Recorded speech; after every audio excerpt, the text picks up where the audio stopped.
1 Samuel 1 ayat 1 sampai dengan 28. Ada seorang laki-laki dari Ramataim Zofim, dari pegunungan Efraim, namanya Elkana bin Yeroham bin Elihu bin Tohu bin Zuf, seorang Efraim. Orang ini mempunyai 2 istri, yang seorang bernama Hana dan yang lain bernama Penina. Penina mempunyai anak, tetapi Hana tidak.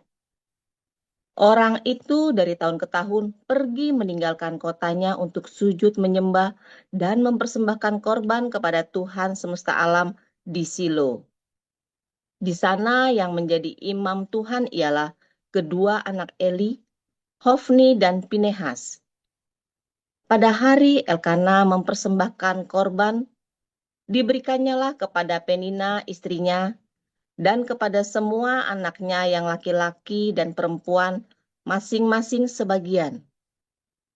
Meskipun ia mengasihi Hana, ia memberikan kepada Hana hanya 1 bagian, sebab Tuhan telah menutup kandungannya.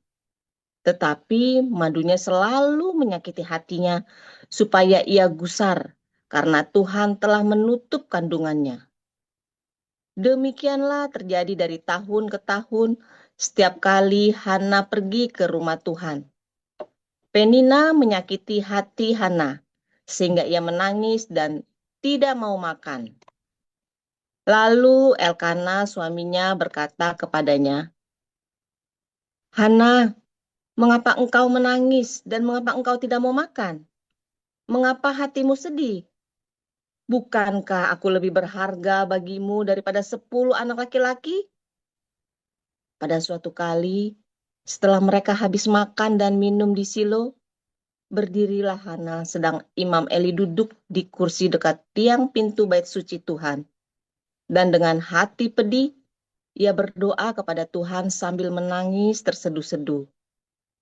Kemudian bernasarlah ia katanya, Tuhan semesta alam, jika sungguh-sungguh engkau memperhatikan sengsara hambamu ini dan mengingat kepadaku dan tidak melupakan hambamu ini, tetapi memberikan kepada hambamu ini seorang anak laki-laki, maka aku akan memberikan dia kepada Tuhan untuk seumur hidupnya, dan pisau cukur tidak akan menyentuh kepalanya.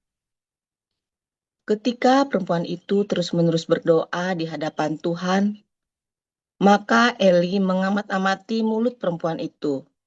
Dan karena Hana berkata-kata dalam hatinya dan hanya bibirnya saja bergerak-gerak, tetapi suaranya tidak kedengaran, maka Eli menyangka perempuan itu mabuk. Lalu kata Eli kepadanya, berapa lama lagi engkau berlaku sebagai orang mabuk? Lepaskanlah dirimu daripada mabukmu. Tetapi Hana menjawab, bukan tuanku, aku seorang perempuan yang sangat bersusah hati. Anggur ataupun minuman yang memabukkan tidak ku minum, melainkan aku mencurahkan isi hatiku di hadapan Tuhan. Janganlah anggap hambamu ini seorang perempuan dursila, sebab karena besarnya cemas dan sakit hati, aku berbicara dengan lama. Jawab Eli, pergilah dengan selamat, dan Allah Israel akan memberikan kepadamu apa yang engkau minta daripadanya. Sesudah itu berkatalah perempuan itu, biarlah hambamu ini mendapat belas kasihan daripadamu. Lalu keluarlah perempuan itu, ia mau makan dan mukanya tidak muram lagi. Keesokan harinya bangunlah mereka itu pagi-pagi, lalu sujud menyembah di hadapan Tuhan. Kemudian pulanglah mereka ke rumahnya di Rama. Ketika Elkana bersetubuh dengan Hana istrinya, Tuhan ingat kepadanya. Maka setahun kemudian, mengandunglah Hana dan melahirkan seorang anak laki-laki. Ia menamai anak itu Samuel, sebab katanya, aku telah memintanya daripada Tuhan. Elkana laki-laki itu pergi dengan seisi rumahnya mempersembahkan korban sembelihan tahunan dan korban nasarnya kepada Tuhan. Tetapi Hana tidak ikut pergi sebab katanya kepada suaminya, "Nanti apabila anak itu cerai susu, aku akan mengantarkan dia. Maka ia akan menghadap ke hadirat Tuhan dan tinggal di sana seumur hidupnya." Kemudian Elkana suaminya itu berkata kepadanya, "Perbuatlah apa yang kau pandang baik.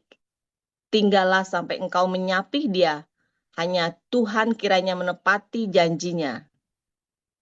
Jadi tinggallah perempuan itu dan menyusui anaknya sampai disapihnya.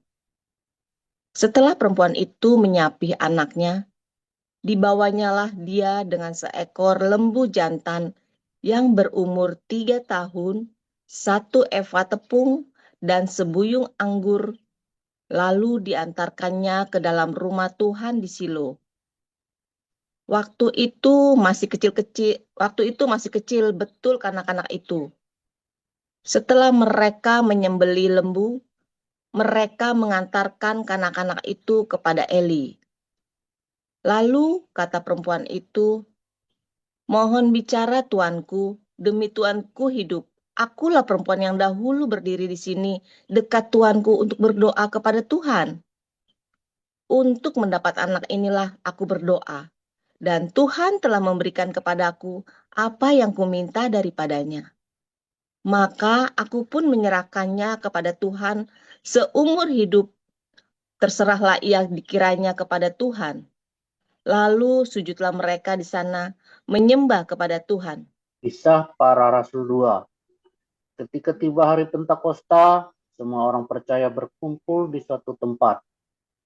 Tiba-tiba turunlah dari langit suatu bunyi seperti tiupan angin keras yang memenuhi seluruh rumah di mana mereka duduk. Dan tampaklah kepada mereka lidah-lidah seperti nyala api yang bertebaran dan hinggap pada mereka masing-masing. Maka penuhlah mereka dengan Roh Kudus. Lalu mereka mulai berkata-kata dalam bahasa-bahasa lain seperti yang diberikan oleh Roh itu kepada mereka untuk mengatakannya. Waktu itu di Yerusalem diam orang-orang Yahudi yang saleh dari segala bangsa di bawah kolong langit. Ketika turun bunyi itu, berkerumunlah orang banyak. Mereka bingung karena mereka masing-masing mendengar rasul-rasul itu berkata-kata dalam bahasa mereka sendiri. Mereka semua tercengang-cengang dan heran, lalu berkata, "Bukankah mereka semua yang berkata-kata itu orang Galilea? Bagaimana mungkin kita masing-masing mendengar mereka berkata-kata dalam bahasa kita sendiri, yaitu bahasa yang kita pakai di negeri asal kita? Kita orang Partia, Media, Elam, penduduk Mesopotamia, Yudea dan Kapadokia, Pontus dan Asia, Frigia dan Pamfilia, Mesir dan daerah-daerah Libya yang berdekatan dengan Kirene, pendatang-pendatang dari Roma, baik orang Yahudi maupun penganut agama Yahudi, orang Kreta dan orang Arab. Kita mendengar mereka berkata-kata dalam bahasa kita sendiri tentang perbuatan-perbuatan besar yang dilakukan Allah." Mereka semua tercengang-cengang dan sangat termangu-mangu sambil berkata seorang kepada yang lain, "Apakah artinya ini?" Tetapi orang lain menyindir, mereka sedang mabuk oleh anggur manis. Maka bangkitlah Petrus berdiri dengan ke-11 rasul itu, dan dengan suara nyaring, ia berkata kepada mereka, "Hai kamu orang Yahudi, dan kamu semua yang tinggal di Yerusalem, ketahuilah dan camkanlah perkataanku ini. Orang-orang ini tidak mabuk seperti yang kamu sangka, karena hari baru pukul 9. Tetapi itulah yang difirmankan Allah dengan perantaraan Nabi Yoel. Akan terjadi pada hari-hari terakhir, demikianlah firman Allah, bahwa aku akan mencurahkan rohku ke atas semua manusia, maka anak-anakmu, laki-laki dan perempuan akan bernubuat, dan teruna-terunamu akan mendapat penglihatan-penglihatan, dan orang-orangmu yang tua akan mendapat mimpi. Juga atas hamba-hambaku laki-laki dan perempuan akan kucurahkan rohku pada hari-hari itu. Dan mereka akan bernubuat. Dan aku akan mengadakan mujizat-mujizat di atas, di langit, dan tanda-tanda di bawah, di bumi. Darah dan api, dan gumpalan-gumpalan asap.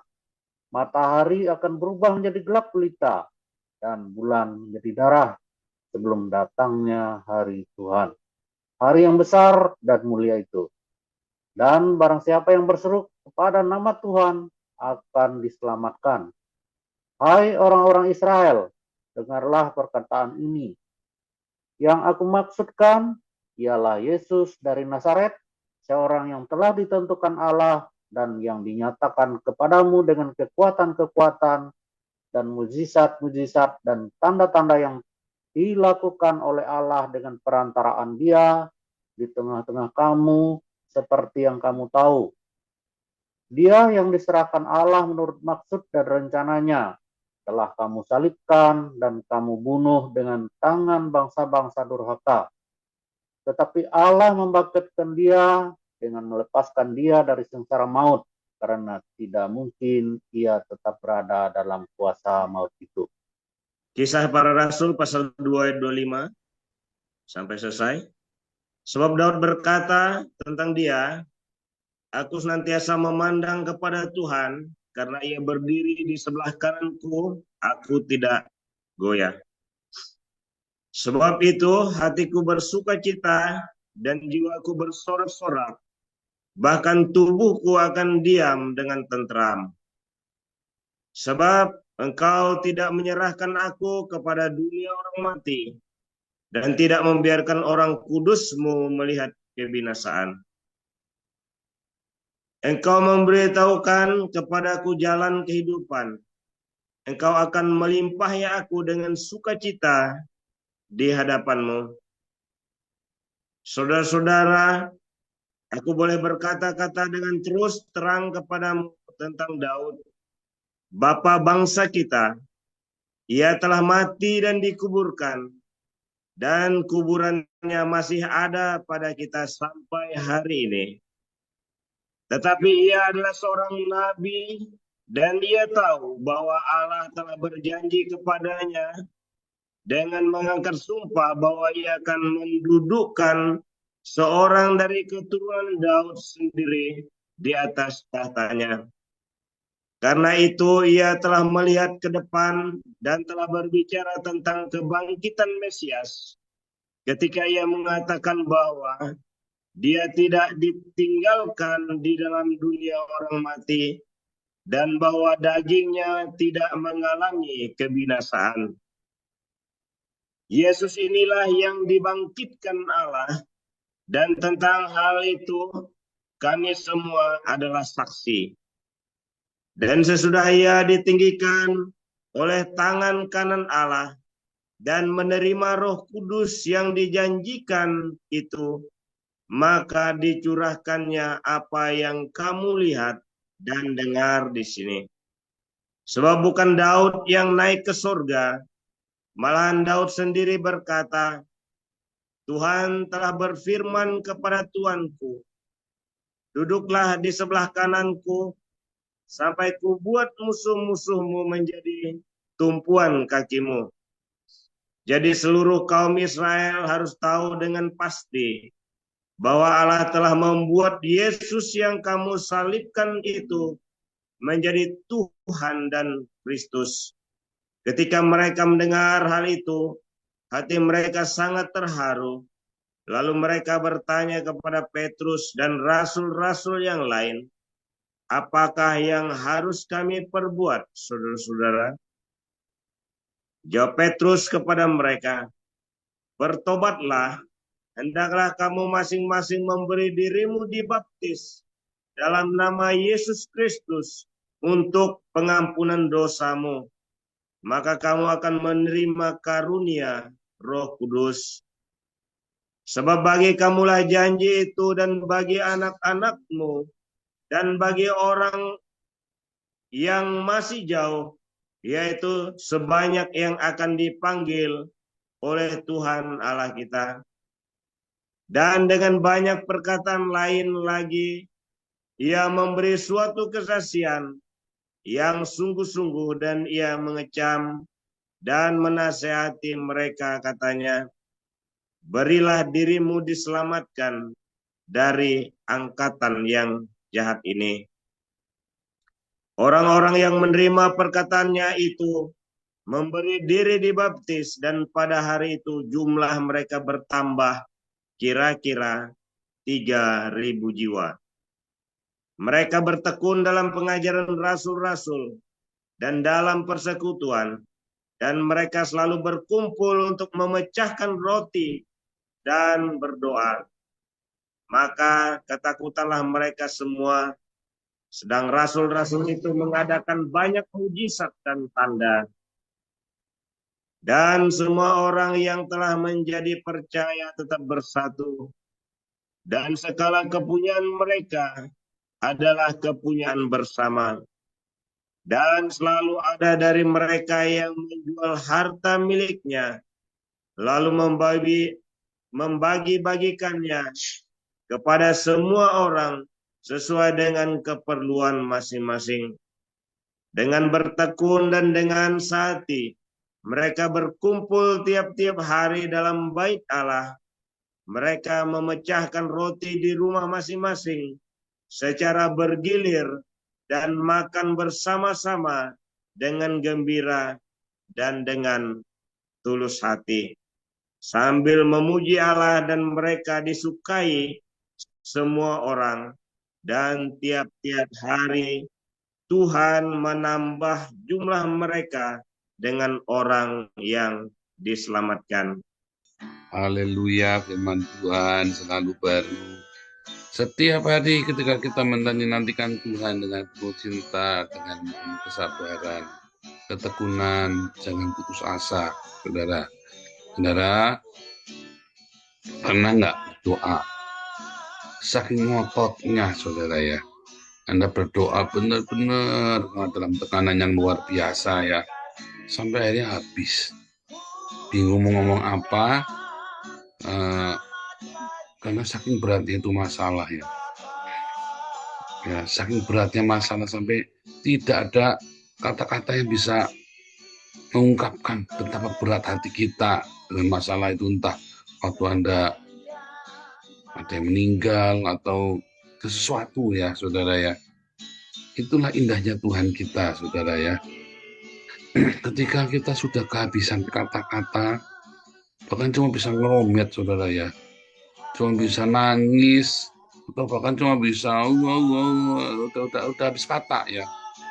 Saking luar biasanya itulah ya ibunya Samuel tuh ya, waktu berdoa pengen punya anak, nemen pengen punya anak, karena di zaman itu kalau udah punya anak itu aib. Kalau sekarang nggak masalah, saudara ya, bukan aib ya. Malah banyak orang tuh, Nina kemarin teman kita orang Iran malah sengaja nggak punya anak tuh ya, malah dia nggak mau punya anak. Nah, itu kalau zaman itu kalau nggak punya anak itu aib ya. Zaman sekitar zaman 2000, berarti itu sekitar 3000 tahun yang lalu ya. Itu cerita itu 3000 tahun yang lalu ya, ceritanya Samuel lahir ya, Samuel 3000 tahun yang lalu. Nah, jadi itu zaman itu aib. Maka saking luar biasanya, maka cuma bisa keluarnya adalah perkataan-perkataan yang tidak bisa dikatakan. Kalau Anda membaca dalam Roma 8 ayat 26, kita berdoa dengan kata-kata yang tak terucapkan lagi, saking beratnya hati kita, saudara. Saking begitu kita nggak bisa mengatakan mau ngomong apa lagi, ya. Dan ya dalam doa itu kita hanya berdoa dengan kata-kata yang sudah kita nggak tahu ngomong apa lagi, tapi hati kita jauh ke sana ya, dan kita kehabisan perbendaharaan. Nah, berbahagialah orang yang bisa berdoa seperti itu. Saya tidak berkata bahwa Anda berbahagia karena bisa doa seperti itu, tapi Anda yang punya kesempatan mengalami doa seperti itu, itulah bahasa roh yang sesungguhnya, saudara. Ya, itulah bahasa roh yang sesungguhnya. Ketika para murid menantikan Yesus di Yerusalem, menantikan janji, mereka nggak tahu ya, dalam ketakutan, mereka itu dalam ketakutan, karena mereka dituduh mencuri mayatnya Yesus. Dan mereka bisa sekonyong-konyong diobrak-abrik sama pasukan Roma atau disuruhan orang-orang Yahudi itu ya. Bisa sekonyong-konyong ya. Jadi mereka itu benar-benar di dalam satu hati, mereka bertekun di dalam doa. Sampai akhirnya doanya yang kedengaran itu doa yang bukan bahasa yang normal bagi mereka lagi. Tapi sesuatu bahasa yang mereka sendiri nggak mengerti, tapi orang lain yang dengar bisa ngerti. Ya. Dan itulah bahasa roh yang benar, ya saudara ya. Itu bahasa roh yang benar, bukan bahasa roh yang karena latah, tapi kerinduan yang amat sangat, saudara ya. Saya waktu terima baptisan Roh Kudus itu karena kerinduan yang amat sangat untuk ada Tuhan melawat saya, saudara ya. Habis saya dibaptis dengan Roh Kudus itu ya, wah itu hidupnya dahsyat sekali ya, saudara ya. Belajar jadi cespleng, oh itu beneran saudara ya. Habis baptisan Roh Kudus itu, wah itu saya nemnya tertinggi itu satu sekolah ya. Itu kelas berapa ya? Kelas 2 SMP mau naik kelas 3. Kelas 3. Nah, terus kita mulai persekutuan doa. Ya sibuk teman-teman, tapi saya bisa belajar, bisa fokus sekali ya. Luar biasa, Tuhan baik itu ya. Waktu habis baptisan Roh Kudus itu, jadi bukan satu bahasa yang latah saudara ya. Waktu itu saya merasakan ya, bagaimana Tuhan melawat hidup saya itu yang namanya saya merasa dibaptis oleh Roh itu ya. Nah, saudara hati-hati dengan bahasa roh palsu yang didikte yang bukan karena dari Roh Kudus. Ya, saya tidak berkata terus Anda nanti berdosa, tidak ya. Kalau Anda menikmati bahasa itu tidak apa-apa lakukan. Tetapi jangan Anda mengira ya itu sudah selesai. Semua semua baptisan Roh Kudus ya, apapun jenis bahasanya, yang si karapa-rapa, si gulundu-lundu, si kalawa-lawa-lawa, si kerebe-rebe, pokoknya saudara, begitu kamu dibaptis Roh Kudus harus ada buahnya. Habis itu apa? Ya, habis itu apa? Ya, Anda hati-hati. Kalau Anda sudah mengalami si karapa-rapa, si kalawa-lawa, level, tapi terus Anda tidak berbuah, ya, di dalam diakonia, di dalam kamu bisa tidak punya pengampunan, kan kelihatan orang kalau habis baptisan Roh Kudus itu punya pengampunan yang luar biasa, saudara. Kalau kamu habis baptisan Roh Kudus tapi kamu tetap membenci orang, hati-hati, bahasa rohmu itu palsu, saudara. Hati-hati. Ketika kamu berbahasa roh dengan rajin, tapi kamu masih takut, hati-hati, bahasa rohmu palsu. Ketika kamu bahasa roh dengan rajin, tapi otakmu masih jorok, kepalanya isinya selangkangan ya, waduh, hati-hati saudara. Ya, begitu melihat ada laki ganteng, langsung berdebar-debar hatimu. Hati-hati saudara ya. Bahasa rohmu palsu. Hanya kamu dan Tuhan tahu, tiba-tiba kamu terjerumus dalam dosa, dan kamu merasa berdosa di dalam Roh Kudus. Gundulmu peang, saudara. Ada pendeta, wah Paul, saya lagi bahasa roh, lagi pijet saya injili tukang pijetnya. Jadi ini banyak pijet plus yang jorok ya. Lalu gara-gara saya injili, yang pijet itu rebah penuhan Roh Kudus. Gundulmu peang, saudara.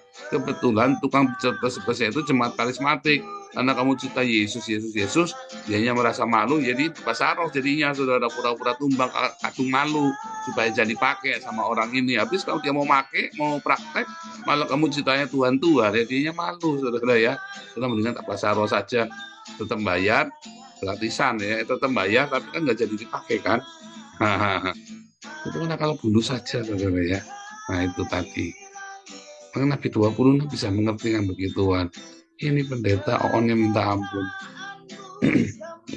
Dia yang malu.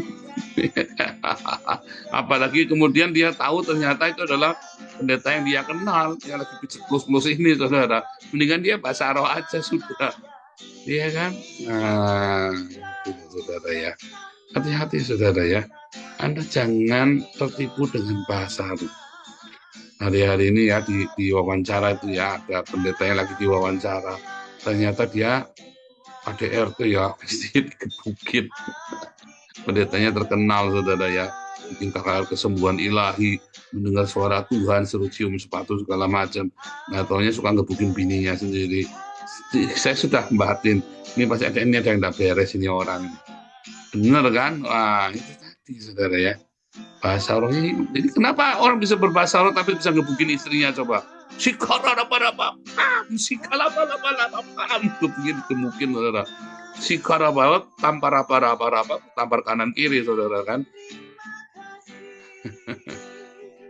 Hati-hati, saudara. Kalau kamu berbahasa roh dan hidupmu masih tidak beres, tidak berbuah, bahasa rohmu palsu.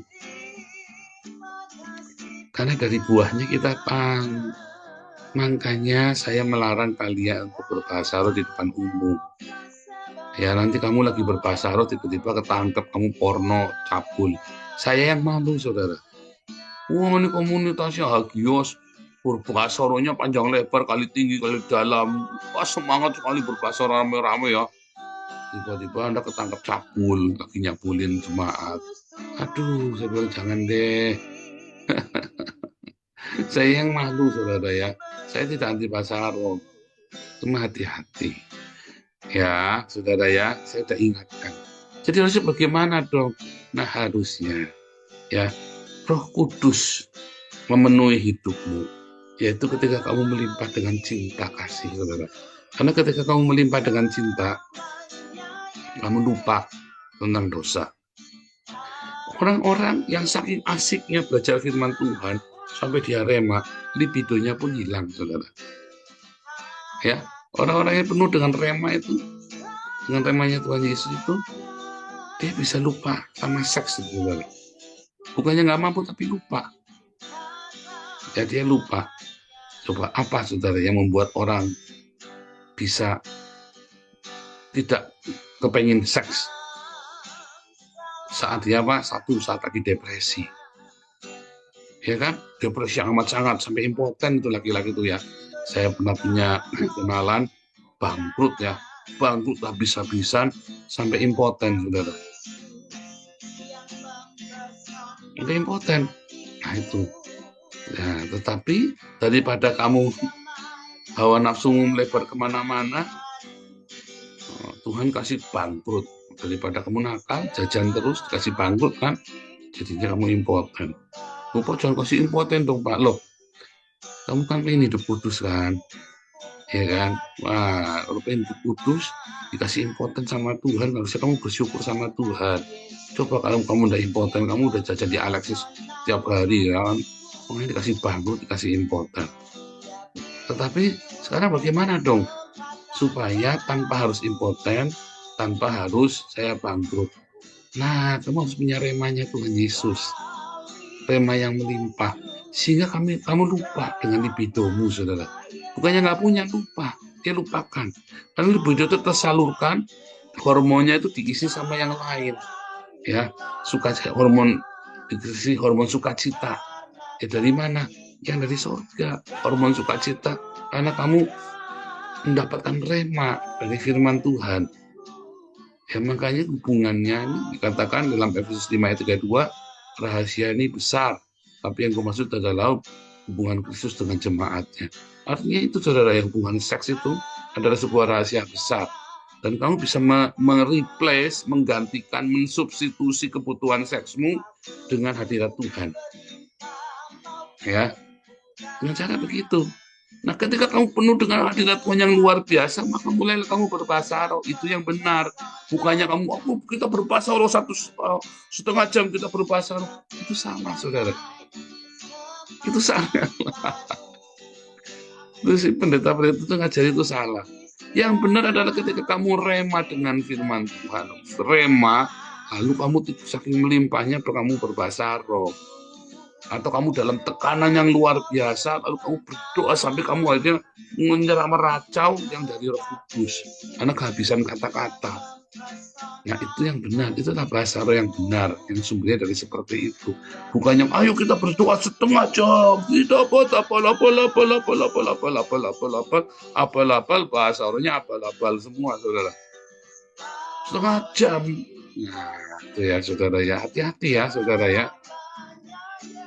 Lalu kemudian saudara ya, apa sih yang bisa menggantikan keserakahanmu? Ya sama, rema yang dari surga. Apa sih yang menggantikan kesedihanmu, saudara? Ya, kemarahanmu, dendammu. Ya rema yang dari surga. Jadi kamu disakiti, kamu punya dendam.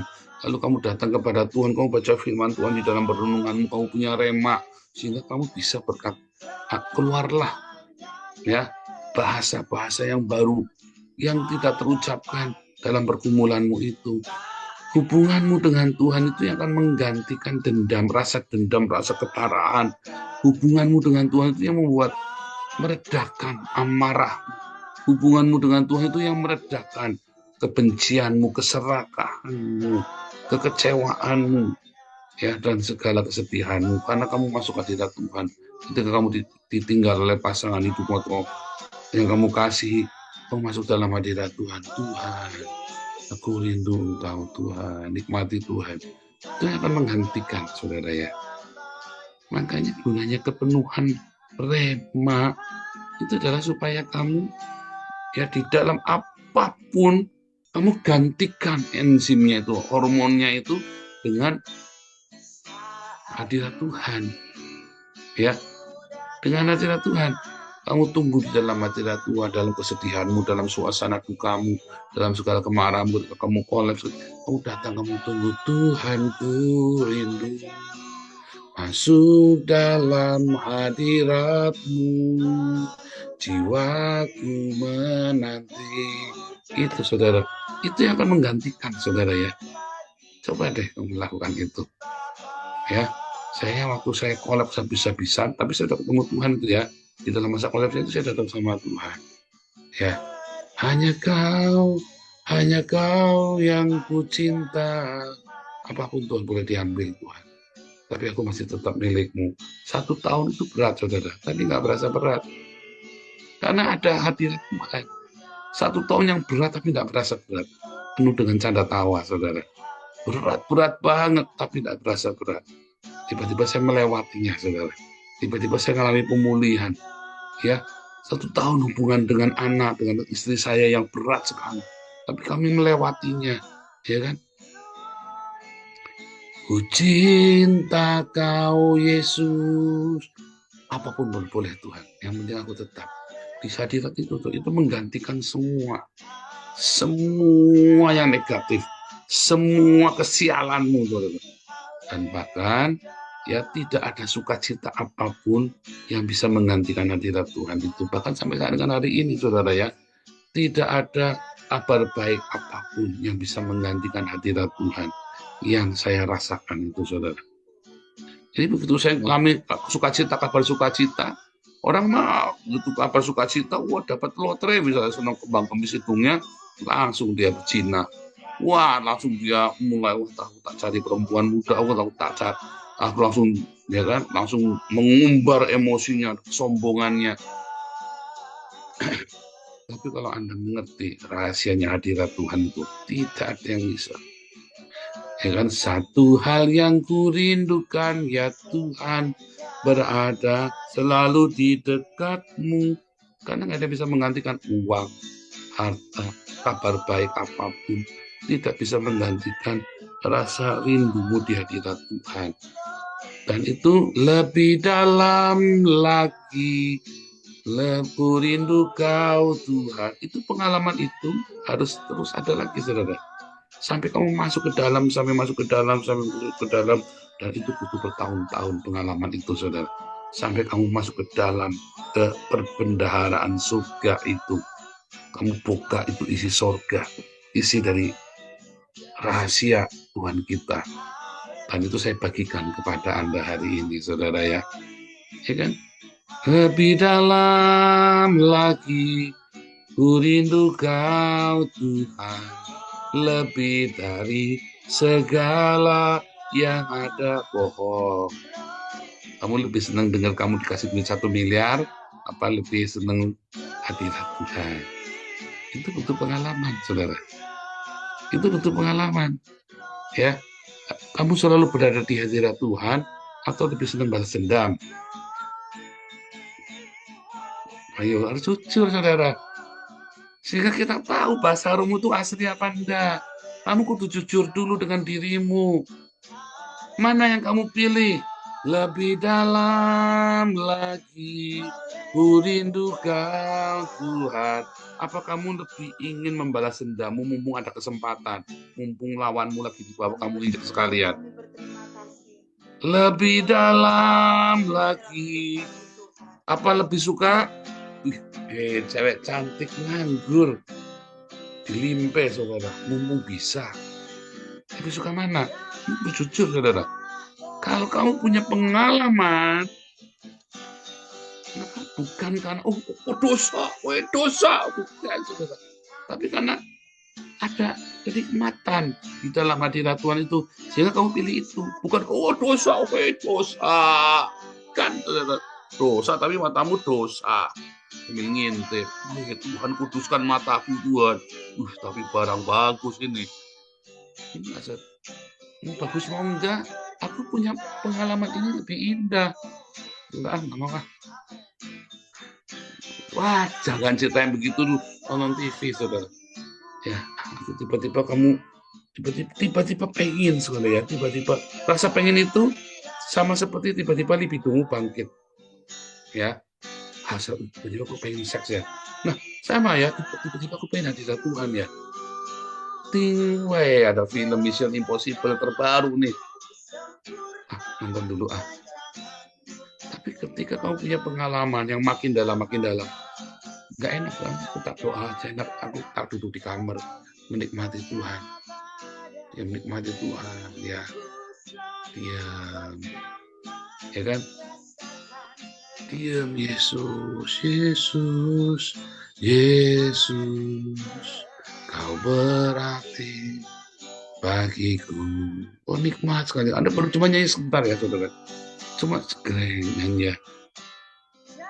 Seperti rusa merindukan air. Wah, itu rasanya indah sekali, saudara. Lebih indah dari apapun yang ada di dunia ini. Bener nggak? Kamu ngalamin gitu nggak? Harus kamu coba ngalamin. Kalau kamu belum ngalamin begitu, bukan dipaksain ya, saudara ya. Oh, film ini, misalnya ada film, wih bagus ini filmnya nih, film drama Korea yang ku nantikan. Tapi tiba-tiba hasrat hatimu nagih. Aku pengen hadirat Tuhan. Nah, pernah ngalamin gitu nggak? Wah, kamu rugi kalau nggak pernah ngalamin gitu. Kamu kudu ngalamin begitu, saudara ya. Sehingga pewahyuan itu selalu segar dalam kepalamu. Pekerjaan apa kamu lakukan apa tepat, saudara. Dituntun, ya. Tapi kerinduanmu akan Tuhan. Tuhanku rindu. Memang ada rindu benar-benar. Sama seperti kalau saya lagi dulu pacaran sama anak, kan dulu belum ada internet, belum ada WhatsApp, lagi kuliah. Tiba-tiba saya kepengen telepon. Saya 6 bulan dengan ketemu anak ya, karena nggak punya uang, nggak punya apa. Tiba-tiba kangen bener sama anak. Ya, waktu masa-masa itu ya, saya korek-korek cari uang semua ya. Yang penting saya bisa nelpon, bisa halo. Begitu halo, yang telepon balik ya. Kasih nomor teleponnya ke sana, nelpon ke Telkom.